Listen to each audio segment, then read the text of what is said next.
Hi, everybody. Welcome to the October episode of American Libraries Live. I'm Dan Freeman with ALA Publishing. We're really happy to have you with us today. We're going to be talking about web scale discovery services. I want to just give a quick introduction of our panel and then we'll get started. And before I do that, I just want to encourage everybody out there watching to use Twitter or Facebook or our chat space to interact. You submit your questions, anything you want to send, any questions or comments you have for the presenters. We want you to be part of the conversation, so please don't be shy. Don't hesitate to use your chance to interact here. So let me introduce our panel, starting with our moderator, Marshall Breeding. Welcome, Marshall. Welcome, Dan. Glad to be here. Thanks, Marshall. Marshall's a consultant and library technologist who's been writing and speaking and presenting about integrated library systems for many years.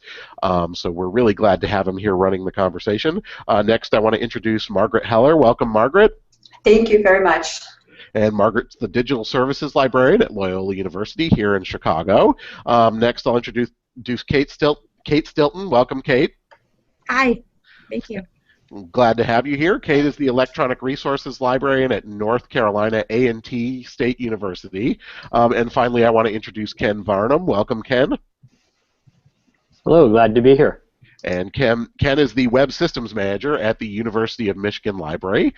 So with that, Marshall, I will turn the conversation over to you and we will get going. Okay, thanks, Dan. So I just want to say I'm delighted to be here today to host this episode of American Libraries Live. I think this is a really important product genre for academic and research and public libraries of all sorts. More and more, I think libraries are turning to some form of discovery service in order to be able to provide better access of their content and services to libraries. I also want to say this is an interesting time in the industry. Just a day or two ago, we heard about the merger of ProQuest and Ex Libris, and I think that has some implications for our conversation since both of these organizations offer one of these broad-based discovery services. Quick note about terminology. Web-scale discovery service is how we've labeled it for this presentation, but often you hear index-based discovery service, and from my point of view, those are equivalent terms. So you may hear either of those in the course of the episode.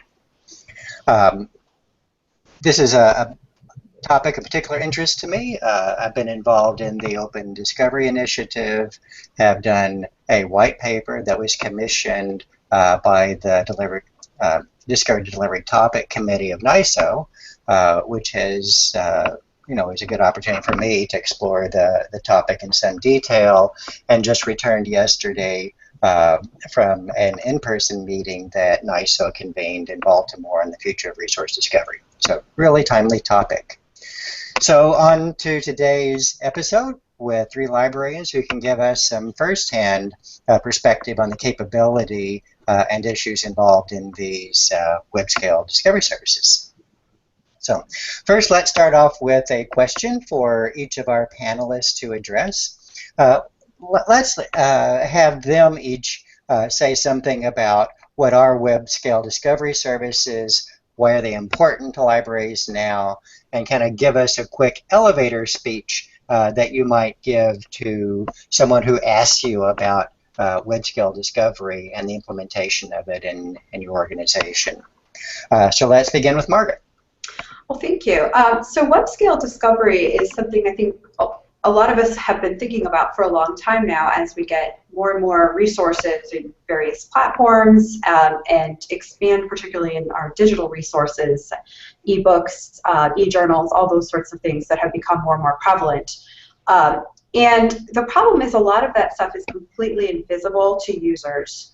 And so the idea of web-scale discovery is it allows us to as Marshall mentioned, have indexes across all of our databases rather than having to search each individually, as well as a lot of our local resources that we've created that otherwise would be unavailable, kind of put them all in one place and hopefully get users exposed to more of our unique collections, as well as just being able to be aware of what's going, what all they can do. We certainly see that a lot with students. They're very surprised when they see exactly what the library has. It never occurred to them the library could compete with Google, and then they do some tests and see it, and then it really changes their mind about what's possible.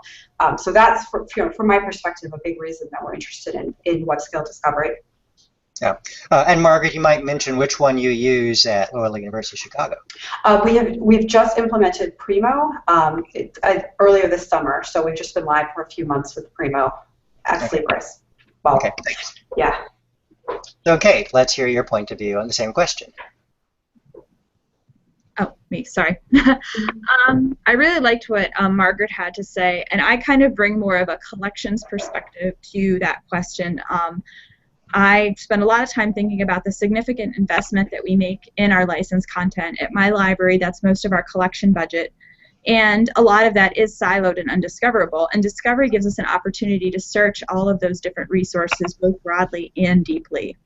I was thinking about, when preparing for this, about the fact that a huge number of academic articles are never cited. It's, depending on who you ask, anywhere from like 50 to 90%. And I wonder if web-scale discovery is something that could maybe change that over time by making these things more discoverable to our resources. And also, we make a huge investment in our unique collections as well, in terms of the time and finances that we spend on organizing them, preserving them, and digitizing them.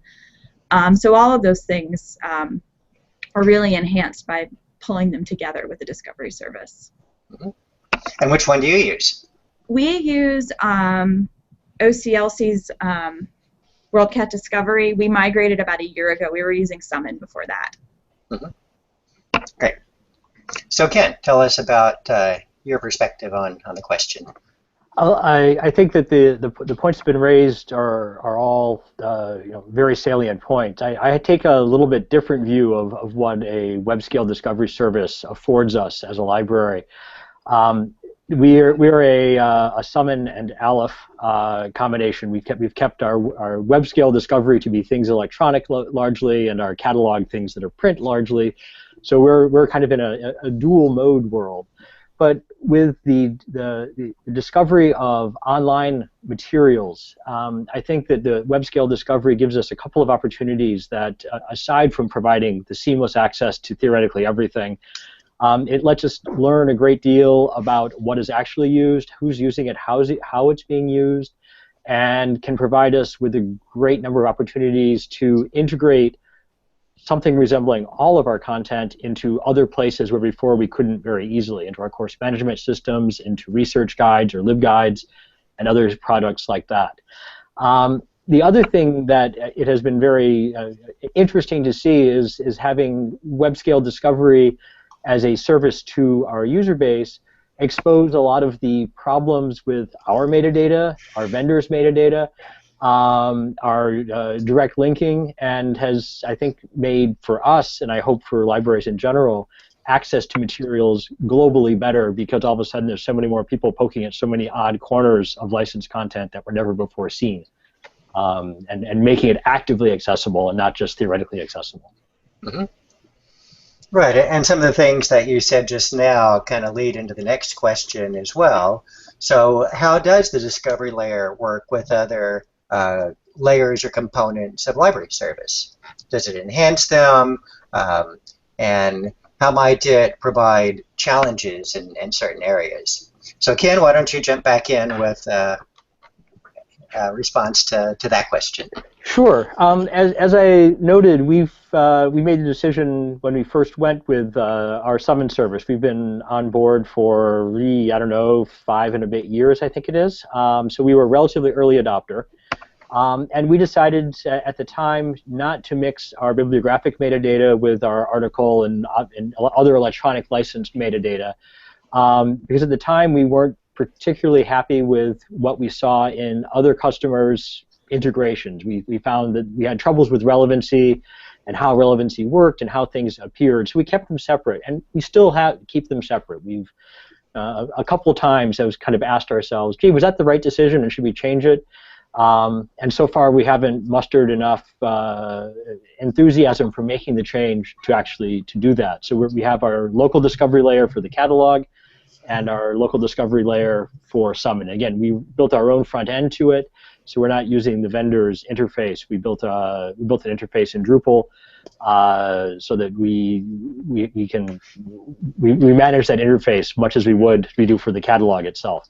Hmm. What it does, I mean, having them be separate silos in essence, we kind of collapsed our silos into a couple instead of many. I think our users, by and large, understand.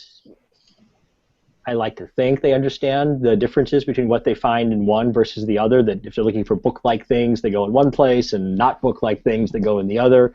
Of course, that all breaks down on the edges with ebooks that are often in both places, HathiTrust materials, which are almost always in both places, at least those that are in copyright, in the public domain. So there is still that need to improve things. It certainly provides there's that user challenge, that user experience challenge, that we're not offering the seamless one-stop shop that I think many libraries have seen the value in implementing a web-scale discovery service. It's not that we don't see the value in it, we just think that we aren't quite over the hurdle of the benefits and the pitfalls falling on the other side of things. Also, as I alluded to, it has, I think from when we did our own discovery interface on the catalog, we discovered lots of problems about our own metadata in our own catalog, some of which we could fix en masse, and lots of things, the individual records that weird things happen to when we find them. We've noticed a lot of that, as I said earlier, with our licensed content and what shows up and how one links to things. And it's given us, it's pulled to the fore some of the challenges that I think all libraries have with getting the user to the right document when they click on the thing, not just the right title, but at the right level, and actually successfully getting through to a full text link.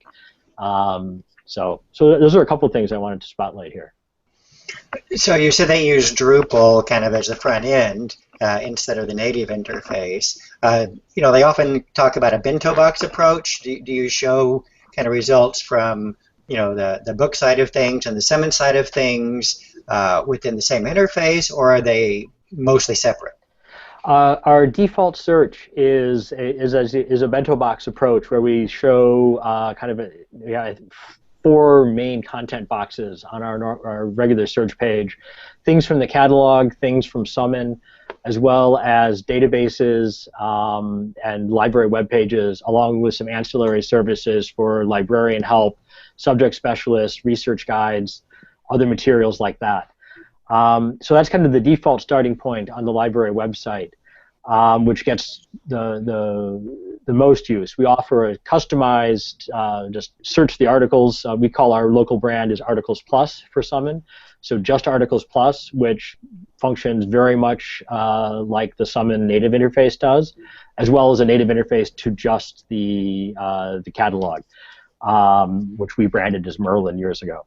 Mm-hmm. I think it's likely that those will. We're working on trying to pull all those things together to get rid of, have it all be bento boxes or facets in essence. We still have a silo problem that we're facing. That's largely of our own making at this point. Right, and you see different institutions work on those problems in different ways, mm-hmm. And I think yours is kind of characteristic of kind of the very large institutional approach where the collections are big and things are complex. So, Kate, let's hear from you on this issue.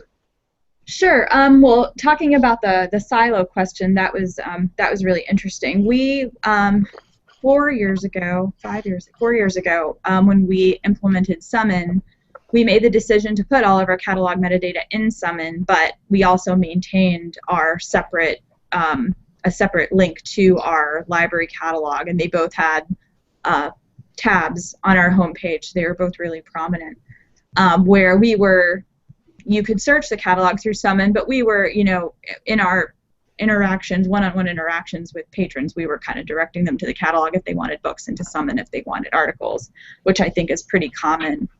And we've made the switch recently over to both to WMS and to WorldCat Discovery, and because of that, we have no choice. We have one catalog with everything, and that's a big paradigm shift for everyone, I think, especially for our staff who are used to directing patrons maybe to Discovery, but using the old catalog to do kind of more sophisticated searching. So that's been a really interesting challenge, and we're still just in the beginning of that.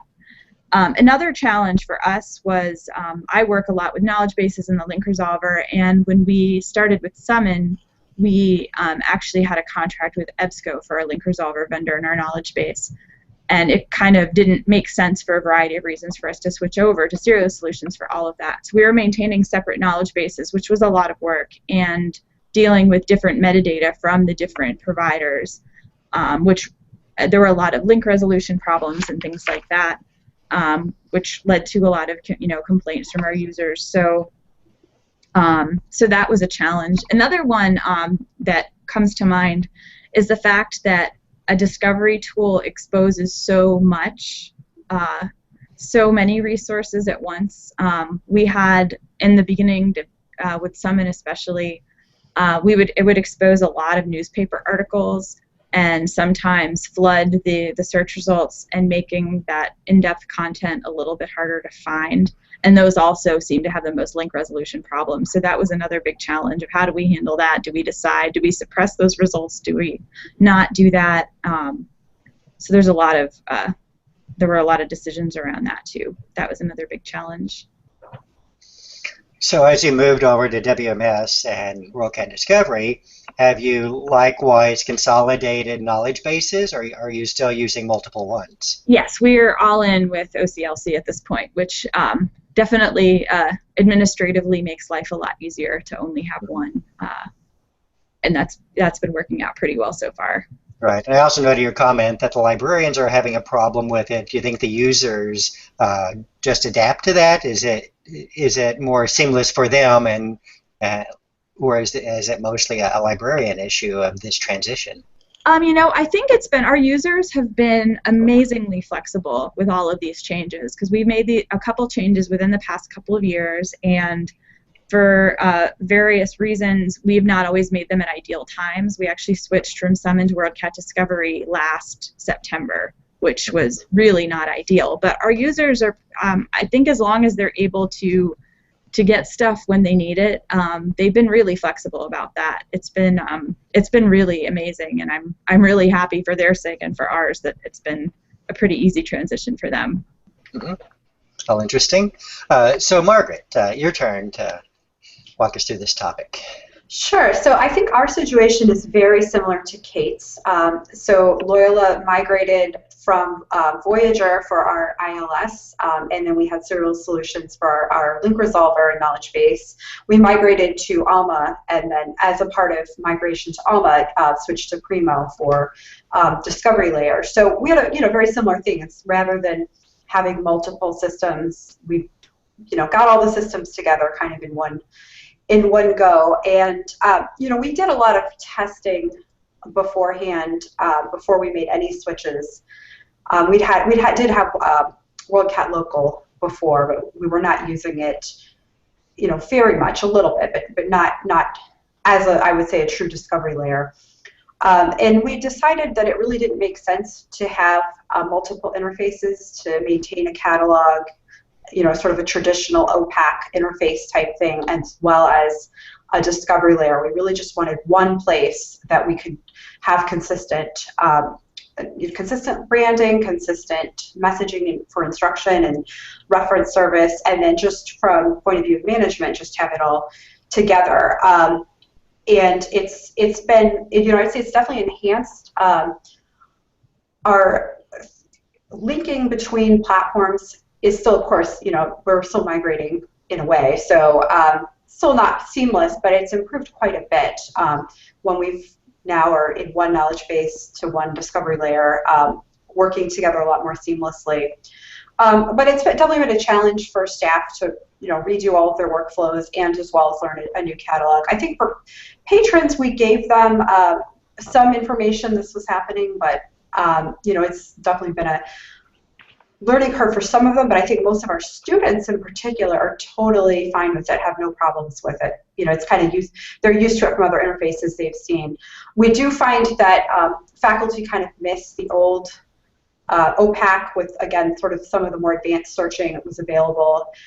So what we have kind of given them hints about how can you tweak the discovery layer a little bit so it allows you to replicate that experience you used to have.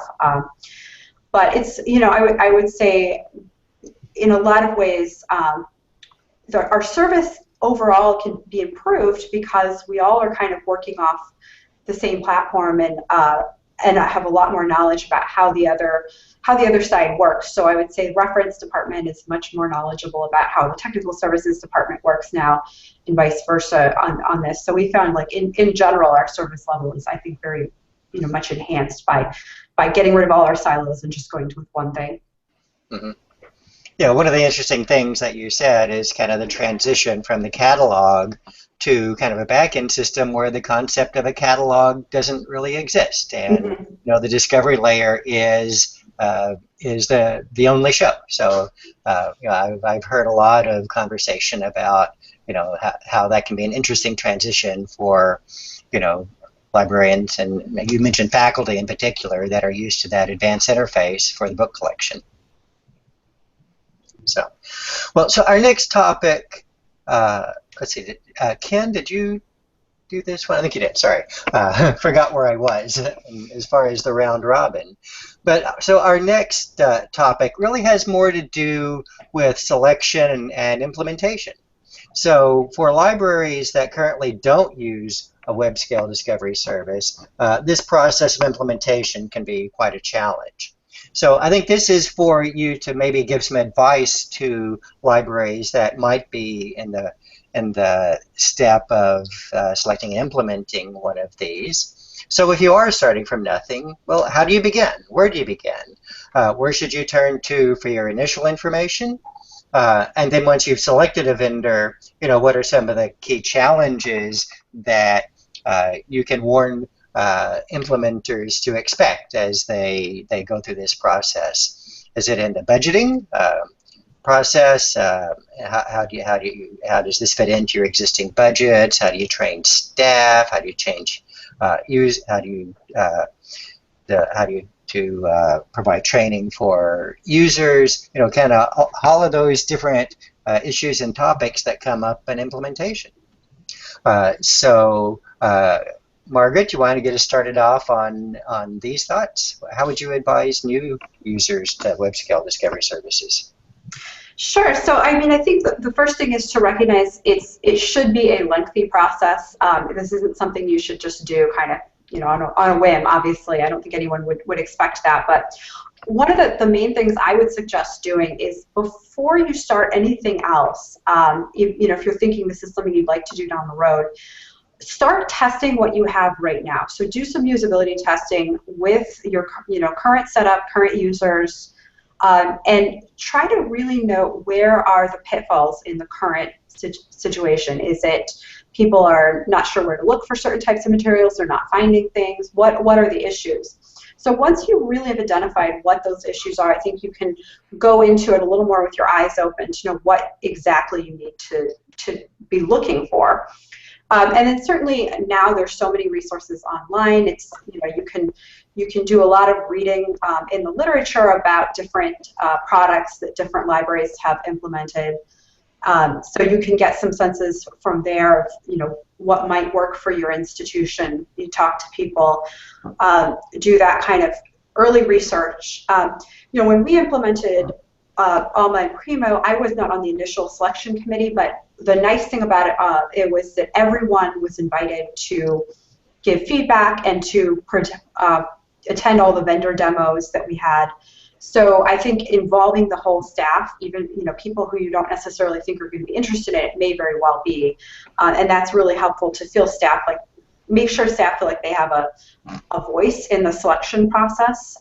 They don't make it feel like this is something that's being handed to them. That's always, and the literature really shows that's where these web scale discovery projects fail a lot of times, because some of the staff do not feel like they're fully vested in the process. And I certainly think we felt like that here, that we really involved everyone and made it a collaborative process, which I think we've made it much more successful. And then I think, budgeting is, these things are not cheap, and they, depending what you go with, you are going to have to think ahead a little bit. This may be something that you do an initial selection process and then have to wait some time. Certainly, library funding not thick on the ground oftentimes. So you have to think about what kinds of things might you have to get rid of in order to involve this new service. Is it by getting rid of certain silos? Are you able to trim your budget there to get it somewhere else? Or are you just going to have to come up with a new set of money? And then things like, when you think of budgeting, it's of course the product implementation, but there's also things like usability testing. You may have some incentives for people. Training staff, you may want to provide lunches or coffee or something during those.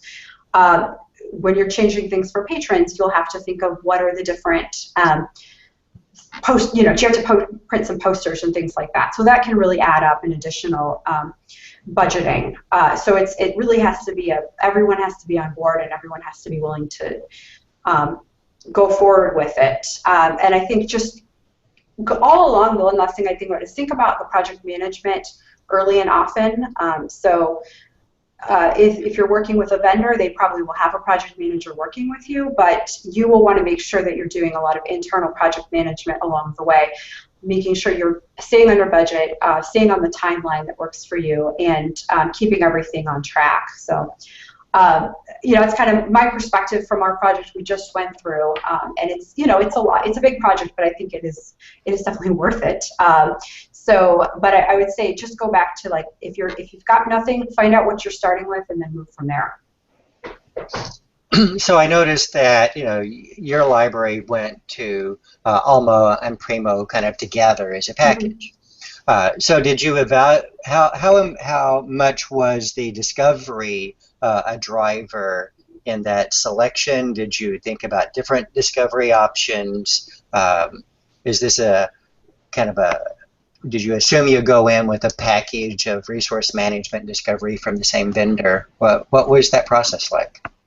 So I don't think we started thinking that had to be what we were going to do, but I think we decided along the way that was, given what was available, that probably made the most sense, would be the most cost effective, and use the, we wouldn't have the whole other hurdle of getting a back end to talk to a front end that weren't necessarily designed to talk to each other. It would require a lot of extra work. Certainly when we were having vendors in, we did look at the discovery layer was a very important piece of it, and the resource management, was equally important. But I think for us, if the discovery layer had not been to our liking or would meet our needs, I think that would have been a really big issue, because again, then we would have had to think of, well, how much work is it going to be to get this, to get our back end to talk to our front end, because we were not, we really wanted to have that seamless experience, and we didn't have the, we don't have the staff to work with doing all the technical hurdles that come between trying to get systems to talk to each other in a seamless manner. Mm-hmm. So it sounds like you appreciate that built-in integration that you get when you get the product from the same vendor. Yeah, absolutely. So Ken, let's hear you talk to us for a few minutes about this kind of long set of implementation and selection issues. What do you think? Well, so it's been a while since we did this, and we haven't changed vendors. So I don't have a lot of really current thinking about this. Although our vendors have now merged apparently, so maybe I'm not sure if it's a vendor change or what it means. I'm very curious to see. But at the time we did this, there was no marketplace yet. Summon was really the only going concern when we decided to go with a discovery web scale service, and so the decision process on that front was really quite straightforward, all things considered. The decision process, what we were replacing was the Ex Libris Metalib product, which was a federated search tool that really nobody liked, but it was the only thing that there was to do this, this cross-database, multi-database searching and retrieval.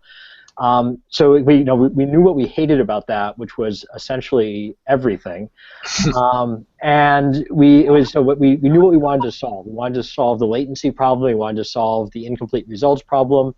We wanted to solve the kind of the integration with the rest of our library life problem, and so that was kind of we had a very, very low bar to get over to make it better. And I think the service we built and are still using, cleared that hurdle by a long shot. Where we got a little bit surprised, I think, in the implementation was how much effort it took to get the summon knowledge base up to date and to migrate our previous SFX link resolving knowledge base into Serial Solutions 360 link, which we did those at the same time. Then they were different knowledge bases. Now they're much more tightly wound. But that's something that you should definitely think about as you're looking at moving your stuff into a discovery service, is making sure that you're updating the smallest number of knowledge bases possible. They're tremendously labor intensive to maintain and to create in the first place. And that was a lot more effort than I think we expected. We spent a lot of time rethinking resources and what we wanted included in our web scale discovery service, and how we wanted to play with linking on the outbound side. And so juggling those two priority and inclusion lists, again, there was a lot of back-end work that we had to think about and take advantage of, or take time to think through and get right. Because we didn't do the massive metadata dump from our catalog into it, we kind of avoided that whole thing. Everything I've heard from every colleague who has done this is, don't underestimate the amount of time and effort it takes to get your metadata out of whatever system you're using and into the new web scale discovery service. It's big, it's complicated, and it takes more time than you think it will, or that the estimate says it will, almost invariably. Staff training wasn't that bad, both for the new interface and beyond the small number of staff who are actively managing the back-end control panels and knowledge bases. There wasn't a huge amount of staff training there. Patrons, I think, had, it was so much better than this very low-use service we replaced that it was new and exciting and good. Now I think we've gotten to the point where we had a service that was obviously better than anything else that you could use. I think it was as good as Google Scholar. Maybe I'm just saying that from the librarian's perspective and not from the undergrad perspective. But again, I think keeping up with that and making, especially since we've gone with the do-it-yourself view, we need to make sure that we are dedicating resources to keeping the interfaces and keeping what users see up to date. And efficient and effective for our patrons. So that's one of the, I think,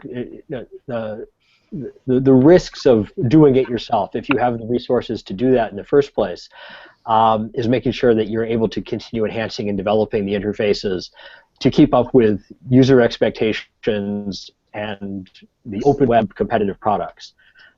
Which is kind of it wasn't something we ignored, but I think that we perhaps underestimated the degree to which that would become a necessity, and compete for other projects within the technology suite of things that we manage. Sure, and it sounds like you have a fairly unbundled approach. You have a resource management system from one vendor, discovery from another, and then an open source front end. So it does seem like this is a kind of more complex implementation with kind of a lot more to do when it comes to integration. It's a very complicated spaghetti drawing of where the data flows from place to place, yeah. Yeah, and the knowledge bases is another big piece of that. Yeah. So Kate, I think it's your turn. What do you have to say?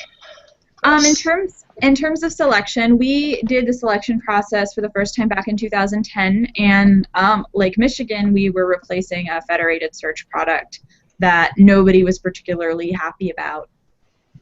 Except we did have, oddly, it was most popular with grad students, which kind of surprised us. We had some problems with it, and they were the ones that crowed about it. So we were keeping them in mind during the selection process. But back in 2010 when we were doing this, there wasn't a whole lot of information out there. I think some of the development partners for Summon had written about it. There was some other literature about other systems, but there wasn't a whole lot. So people who are selecting now are in a much better position because there's so much information out there about it. A lot of us, including all the people on this panel, have written about this topic, so there's a lot of information out there now. But one thing that we found really useful was to look at institutions that were running our ILS and who had also implemented discovery services. So we were running III at the time. So we looked for III libraries that were using Summon and using the various other tools on the market. And some members of our committee that were working on this really worked hard to test those out. We knew they wouldn't behave exactly like a discovery service would behave at our institution, but we found that was a good starting point, at least, to get an idea of what the challenges and benefits were for each one. And that group also created personas of different types of users, including those graduate students who really liked the old federated search, to get an idea of how our users would be using the new tool. In terms of implementation, from my perspective, the issue of knowledge bases was a big challenge because maintaining multiple knowledge bases is a really difficult thing to do. And actually getting everything into the Serial Solutions knowledge base took a long time. We would get to where we thought it was, we were in pretty good shape, and then we would realize once we had gone live that there were some different collections that needed working with. So that was a big part of it, was getting the knowledge base situation sorted out, for sure. Another challenge that I wanted to talk about was budgeting. I think when you're selecting a tool, you need to look at your e-resources spending in general and where your dollars are going, because if you are investing heavily in one vendor, you might not want to go with their vendor's discovery solution. I think most of the vendors will tell you that their products are vendor neutral in terms of the content, but I have heard, folks say that they think it might be otherwise. So that could be a consideration there, since we do have vendors who are both content providers and discovery vendors.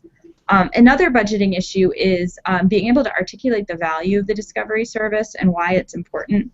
In our institution, we've had a lot of budget cuts over the past few years, and our dean really wanted us to articulate what the value was of our discovery tool. Why are we spending all this money on something that's not content when we're having to make really hard decisions about what content we're licensing? So talking about all those benefits and how it makes our content more discoverable, being able to really articulate that was a really important thing to do. In terms of training, training wasn't too big of an issue. Like I said earlier, I think our patrons were really, really flexible and really adapted very easily. We had to do some staff training. I think our staff were a little concerned about a tool that really didn't require a lot of training for our users, because they were used to really having to go, put in a lot of effort training them to use our catalog and use all these other different databases. So I think that was a bit of a paradigm shift for them. But otherwise, training wasn't too bad. Those, I think, were the main issues of implementation. Right, and you've kind of done this twice, haven't you? Yes, we have. Summon, and then later on you've gone to WorldCat Discovery and WMS. So was it, I would hope it would be easier the second time around, but can you say something about that? I think it was easier. Selection was really different, because before we were just looking at the user experience. We were thinking about what the backend would entail, but the backend piece obviously figured much more prominently when we were selecting an ILS and a discovery service together. So that was different. But yeah, in terms of implementation, I feel like it was a lot easier, having known what works and what doesn't work, and kind of consolidating the number of tools that we needed to use to get things running made life a lot easier. You still have, with OCLC, you have different administrative modules you have one to configure discovery, and then you have one for WMS where you do the knowledge base. So you still have multiple logins and things like that, but it still is a lot more streamlined. So that was definitely a positive change there. Right. Another quick follow-up about the content neutrality. In your library, were you able to kind of see any issues related to that, or was this just kind of a background concern that you had? It was more of a background concern. It's something that I've heard from a lot of other librarians. One thing that I was we were concerned about. We're thinking about switching away from EBSCO as our link resolver, as we have a lot of EBSCO content. At the time, our state library was providing us with a lot of EBSCO content. So we were nervous about switching over. We'd heard that some serious solutions libraries had a little bit of trouble with their links to EBSCO resources. So that's definitely something I'd heard about. We didn't really experience it firsthand too much, but it was a concern for sure. Okay, well, interesting. So let's move on to our next question that has to do with the issue of open source versus proprietary software. So each of you have proprietary services that you've implemented for WebScale.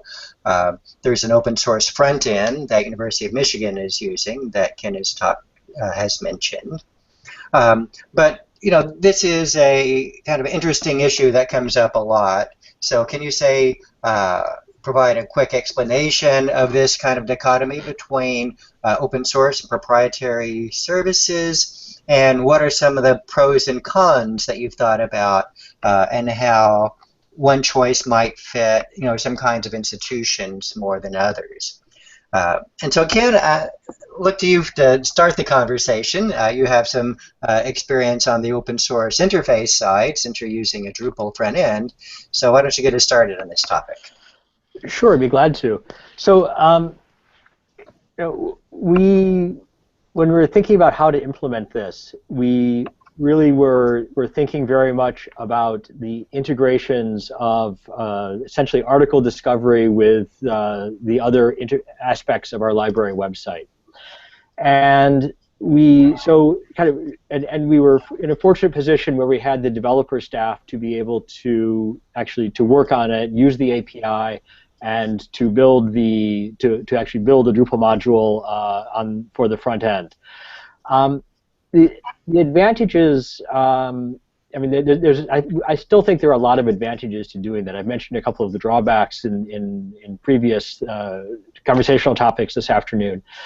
But I think what it does is it gives us control over the interface. It gives us it keeps the user at home as long as possible. I think that not that we don't think they're going to do just fine when they graduate and go out in the real world, but these researchers going out, especially novice researchers, if they start someplace and they end up someplace and you don't know where they are. They never call, they never write.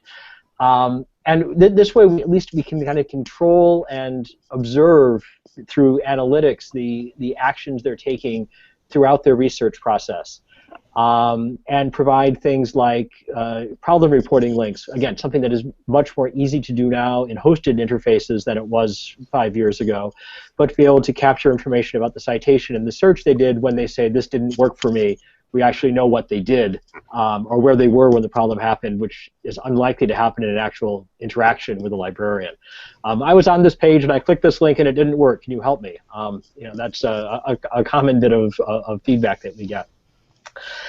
Going forward, and then a second reason that I found it gives us an advantage is around understanding the data, who is doing what.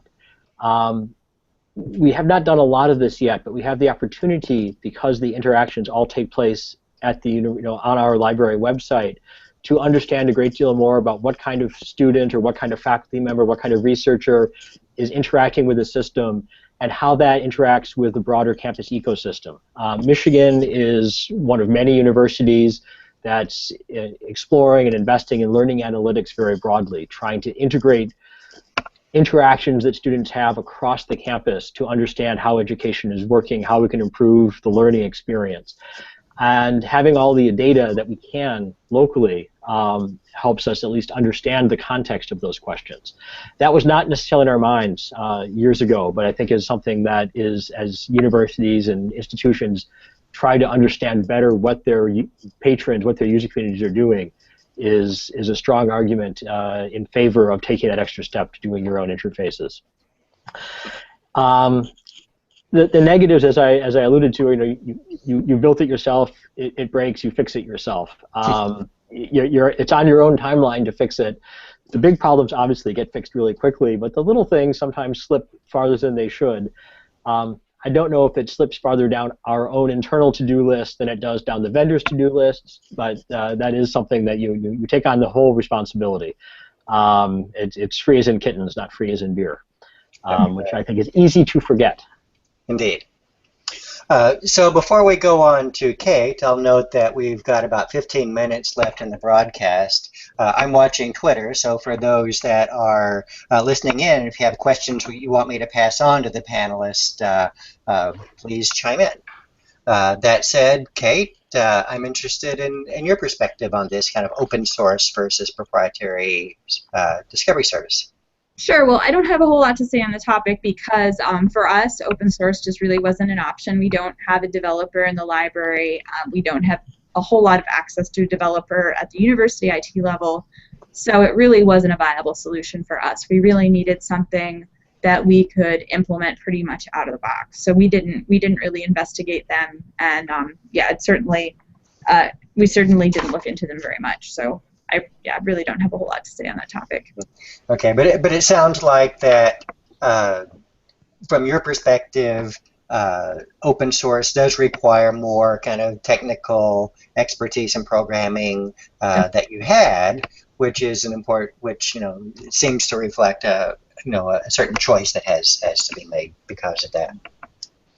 So, Margaret, what was your experience at Loyola University Chicago about the open source versus proprietary options? Well, I think we have, we're kind of in the middle. We do have some slight development time on staff. There's a few of us who can do some development. We're not anything like University of Michigan, so we're kind of in the middle. And we did consider some open source, particularly for resource management. We really thought about whether that would be an option for us. I think we kind of made the decision that realistically it was going to be probably cheaper for us to go with everything proprietary than open source. Ironically, as Ken mentioned, does take some maintenance. But I think one of the things that was really the appealing idea about us, open source to us, is that with proprietary software, with web scale discovery, they're working off of algorithms that for relevancy and other things that you don't really have access to. They're proprietary, so they can kind of tell you a little bit about this is how our relevancy works, but you don't necessarily have the ability to do a lot of tweaking of it. So things will just not. Things don't necessarily look the way you'd expect, and you can't necessarily explain to anyone why that is. So if you end up, you can make the interface look as beautiful as you want, and we heavily customized our Primo interface. It looks very unlike Primo out of the box, and that is the time. We definitely spent the time to make the interface we wanted, do what we want. But then there's still issues with relevancy and working those out as we going on forward. But I think something like what Ken is talking about, putting an interface over it, then you can really do building your own interface over it.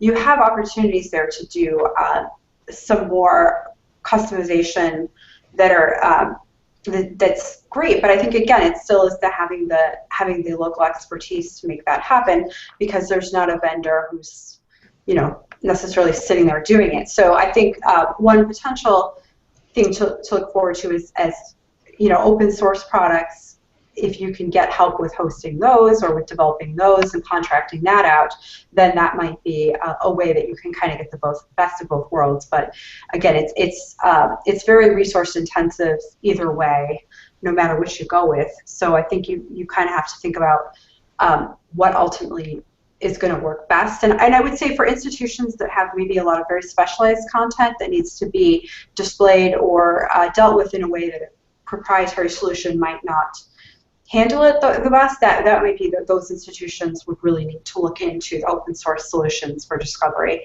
and really building something that's going to highlight that particular content for that institution in the best way possible. Mm-hmm. Yeah, that was very interesting. Ken, we're going to say something else? If I could just follow up on something that Margaret said, if I might. You mentioned the relevance rankings and how they're they're very much a black box, and that is certainly true from my perspective as well. I mean, we don't get to tweak the relevance any more than any other customer does, much as we would love to in some cases.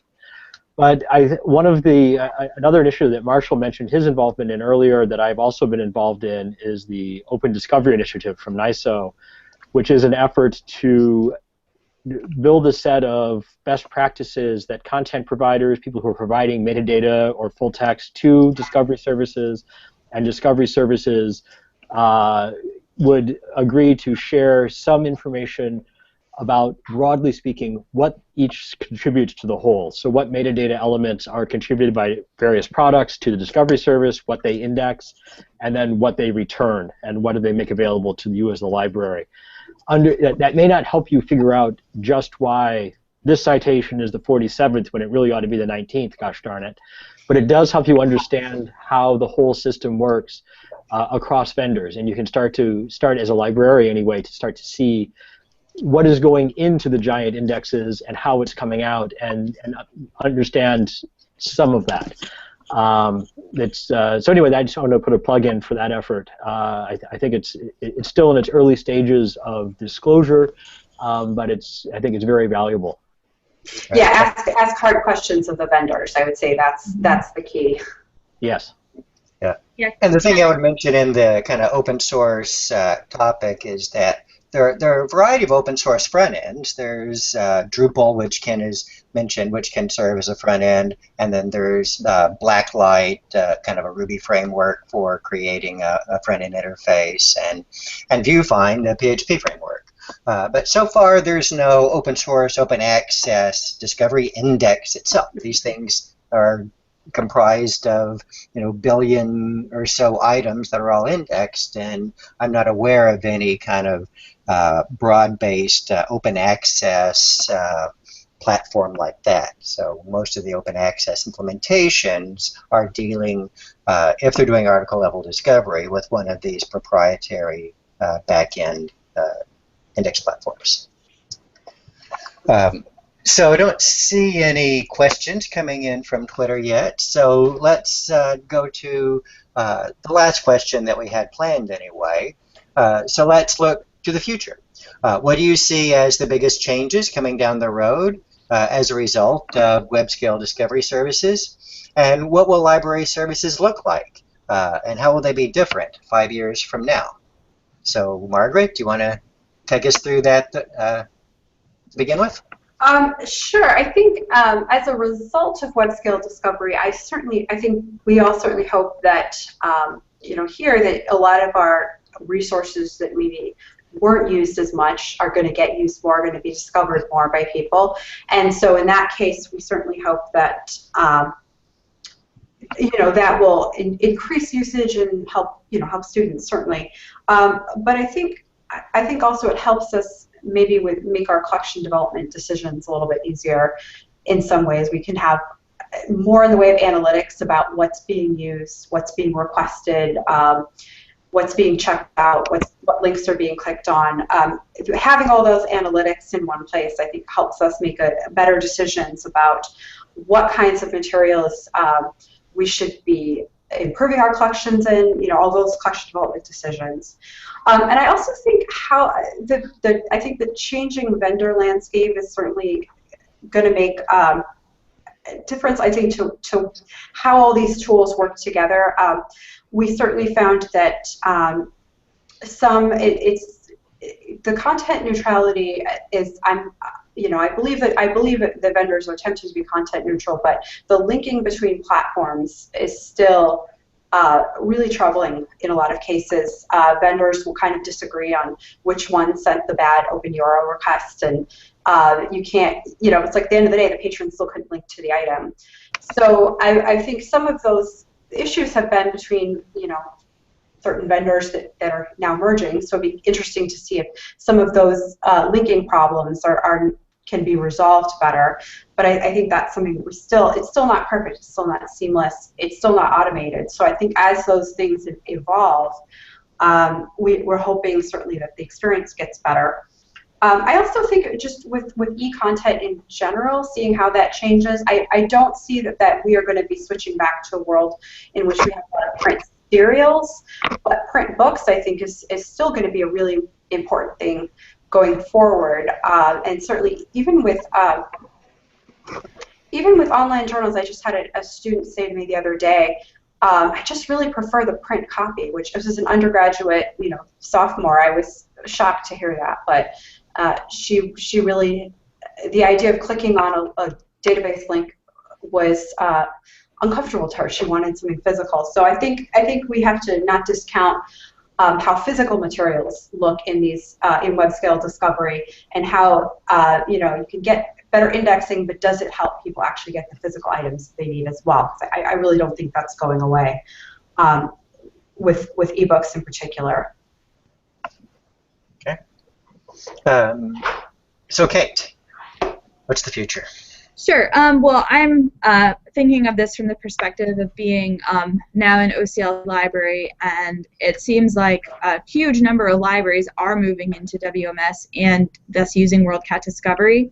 And one particular thing about that I think is going to have a big effect on the landscape is the fact that not only are we pulling in our licensed content, but OCLC is also really encouraging us to search libraries worldwide and not just our own catalogs. And I think that will have a big impact, certainly on individual libraries in terms of our resource sharing. It's going to impact things like ILL and our reciprocal borrowing agreements. But I think overall, because we're all of us casting a wider net in our searching, I think that is going, I'm not exactly sure what the impact is going to be, but I think that's going to be really big. I'm kind of seeing that as being a culture shift at my own library, and I think that will be big overall. And I really think that's a good thing as our budgets shrink and the price of our content goes up, to be able to see what other people have really easily and have that all be integrated in one place will be really helpful. I'm also really curious to see, like everyone else is, what happens with this, with vendor changes. Summon and Primo are both such great discovery tools, and I'm really curious to see what the future of those are, or what ProQuest decides to do moving forward with both of those. I think that will be really interesting and will affect the two other competitors in terms of how they go with their products too. So I'm really looking forward to seeing how that all shakes out. Okay, thanks, Kate. So Ken, in our last 3 minutes, give us your vision of the future of web scale discovery and its impact on libraries. Well, I would have liked to have said that there'll be more options available to us, but that this week is pretty much, well, I don't know if that means there'll be no more options, but it seems that there are fewer options in the short term, and maybe this will spur new competitors in this space. But I think realistically, given the need for the scale of the index, the bigger these indices are, the more effective they are, the more powerful they are for the end user. I think vendors are going to start differentiating themselves even more and more on the services they offer on top of just getting you to the right piece of information, however that looks. I think there's going to be a lot more competition in the areas of providing the library information about what their patrons are doing, how resources are used, a whole range of analytics around this. Perhaps getting better data to help libraries make purchasing decisions. All of these are areas that I think libraries will need to be very careful of observing and participating in, because having vendor A tell you that you need to do more with vendor B gets a little bit iffy. We need to make sure that we're actively involved in this whole process, and I would love to see this be a more partner driven and less company library driven, to shift the relationship over time. No idea how to get there other than for us collectively to continue to be actively involved, but not let it get away from us as other services may have done in the past. Well, thanks, Ken, and thanks, Kate, and thanks, Margaret. This has been a very interesting conversation that just went by in a flash. But I hope the listeners to the episode have gotten interesting things from your insights. And that said, I'll turn the microphone over to Dan to wrap things up. Yeah, and I'll just repeat what Marshall said. Thank you, everybody. Thanks to the audience for all your comments and the few questions on Twitter. Thanks to Kate, Ken, Margaret, and Marshall for a wonderful episode, and we look forward to seeing you next month. I think when we'll be talking about power searching. Take care, everyone.